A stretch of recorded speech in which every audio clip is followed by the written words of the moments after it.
I first met Betty in 1999 when she was admitted to the renal ward at the Royal Darwin Hospital. She'd suffered a collapse on the dialysis machine. I was immediately attracted to her warmth and the smile that lit up her face, despite the fact she was very sick. I'd been struggling to do my job at the hospital. I'd been there for 12 months, and I just couldn't even do the basic aspects of my job, such as taking medication histories, trying to talk to people how they're feeling, and monitoring the impacts of the therapies we were giving them. I strongly remember this one man as I was doing my ward rounds, and he came very angry with me, and I was bewildered as to why. And it was only later when the nurse in charge of the ward took me to one side and said he'd taken offence at me smiling at him because he thought I was laughing at the fact he'd been in hospital. I felt as if I was coming to work every day and not doing my job, but still getting paid. So I was confused and disillusioned, and I really didn't know what to do. And that's where meeting Betty was a revelation for me, because she helped me understand that I was actually experiencing culture shock. Some of you may have experienced culture shock living in Darwin or travelling overseas. It's that sort of disoriented feeling you get when you're surrounded by a different language or different cultural traits, where people who are doing everyday things are doing them just slightly differently, like eating with chopsticks, sitting on the ground instead of a chair, or not stopping at traffic lights and overtaking at those hairpin bends when you go to Asia. Usually, we respond in two ways to this experience of culture shock, this disoriented feeling. The first is a positive one, and that's to develop a coping mechanism. And here, if we listen and observe, we can really start to understand the unique elements of these different ways of being things, and we can build rapport and relationships with the different culture. Alternatively, we can take a reactive view and we can become cynical about the way people do things, and we can isolate ourselves thinking that our way, our culture, is superior to the others.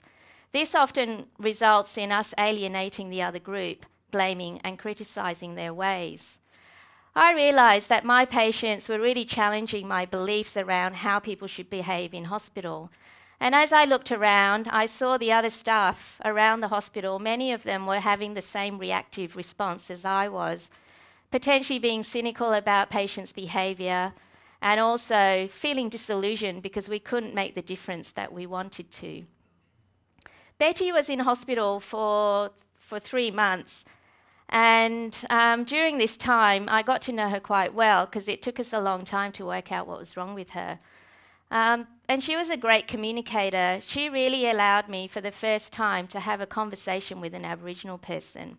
She told me stories of growing up in Gallowinku and studying in English to become a teacher at the local school. She also maintained a very strong relationship with her grandparents and learnt about her kinship system and her traditional law. This put her in a great situation because she could teach in the two-way method at the local school, giving children opportunity to learn about both cultures, the Napaki way and the Western way, and she was able to blend the two cultures. So talking to Betty really made me think about my own culture. I grew up in a Hindu household where Gujarati was the first language, but it was in a very white English society of England in the 1970s and 80s. I also went to university and studied to be a clinical pharmacist. And all of these things have shaped my values, my attitudes, and the way that I behave. Betty and I talked about a lot of things, and she asked me questions about why things were done in a particular way at the hospital and also at the dialysis units in an attempt to understand the Western health system. And I explained to her that our Western health system also has a culture of its own. There's a particular way people need to behave when they come into hospital, for example. They need to be tucked up in their beds, waiting for people like me to do their rounds. You know, they need to take their medicines at the right times and give blood and other bodily fluids to allow us to make diagnoses and monitor how therapies are going. All of these things were not consistent with Betty's culture. The biomedical model also has a particular view on what causes illness, and it treats the body really like a machine, an understanding of the component parts, the lungs, the hearts, the kidneys are my specialty, allow us to understand how the whole machine works. And we're increasingly using technologies such as dialysis machines to help diagnose and fix the faulty parts. However, lots of cultures and some elements of our own culture subscribe to the fact that the whole is much more than the composition of the parts. And health is much more than just the physical. It incorporates the psychological, the social, the environmental for Aboriginal people through their connection to country. And so different cultures around the world have different perspectives around what causes illness, how things should be treated, and also what constitutes healing. So Betty and I, during our discussions, we were able to create a shared space in which we could have these discussions, where we could put both of our perspectives and be able to share and learn from both sides. I started to do some research around this, and I found that a notion of cultural safety, and this was developed by Maori accessing health services in New Zealand. And it's much more than just attending a cultural awareness program or being sensitive to other cultures' ways of doing. It's really challenging to genuinely acknowledge that another culture's ways of doing things, especially when it's different from ours, is legitimate. Because sometimes this then means we have to question what we think is reality. That comes up for negotiation. It's a very uncomfortable feeling. So cultural safety focuses on the way things are done and how we go about doing our day-to-day business.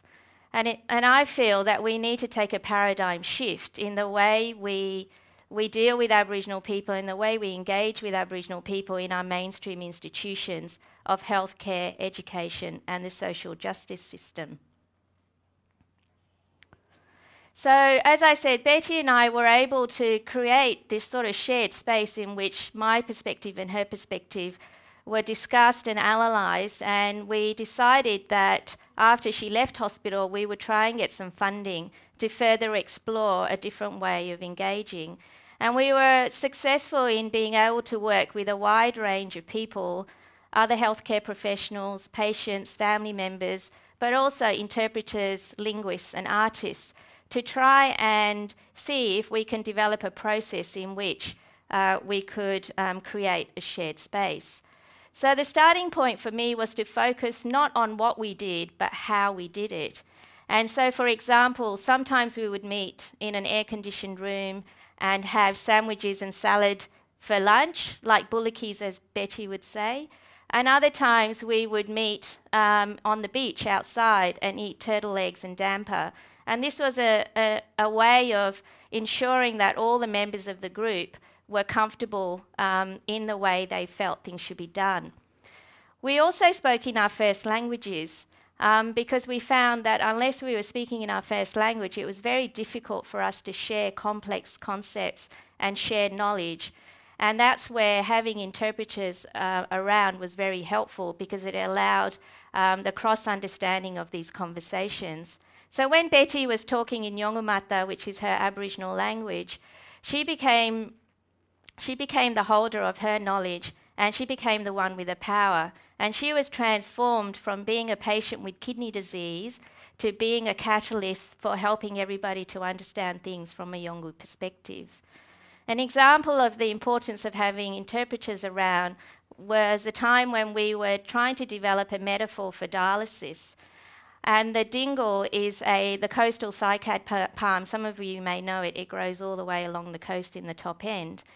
And Aboriginal people have traditionally used the nuts to make a damper, both for food but also for ceremonial business. But the nuts from the cycad palm are poisonous, and they need to be soaked in running water, usually a stream, for 3 or 4 days to remove the toxins.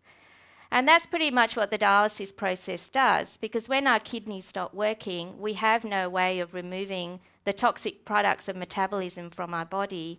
And so the cycad metaphor was much more meaningful to our coastal, to Aboriginal people living on the coast. However, we needed to ensure that we consulted with the traditional owners of the cycad totem to get permission to be able to use the cycad and represent it in this way. So when we were entering into this shared space, it was really important that we were able to put our beliefs into that space and then be open for them to be renegotiated. And that's really the only way we can come to a shared understanding. So during this time, I actually really started to practice reflexive action. I was able to look at how I was responding to the confrontations that I may have been having in terms of Betty and other Yolngu's perspective in terms of what we were talking about. And it was in this way that I was able to create meaningful and long-lasting relationships with the other members of the group and also with patients and family members. And it became apparent to me after working in this way that the professional status that I took for granted when I told someone I was a pharmacist wasn't actually forthcoming. And what I had to do was to work hard to establish trust by making good and continuing relationships with people. And it was only after that trust had been developed that I could then openly talk about diagnosis and treatment options with people. So creating this shared space takes time, and the further we are away from mainstream culture, the harder we have to work to create that space where people are comfortable and dialogue happens. So it's important for us to be able to transcend our cultural norms and put them to one side when we're entering into this space. But it doesn't mean that we have to let go of our own culture, because that would be impossible. So Betty helped me really to understand that if we were going to solve some of the complex social problems that we're facing today in Australia, we really need to invest the time and the energy in creating a shared space where different perspectives, different knowledges, and different experience can be negotiated to allow a shared solution to emerge from those discussions. So today, as members of a multicultural Australia, I really feel as if we need to take the courage and step into this shared space. Thank you.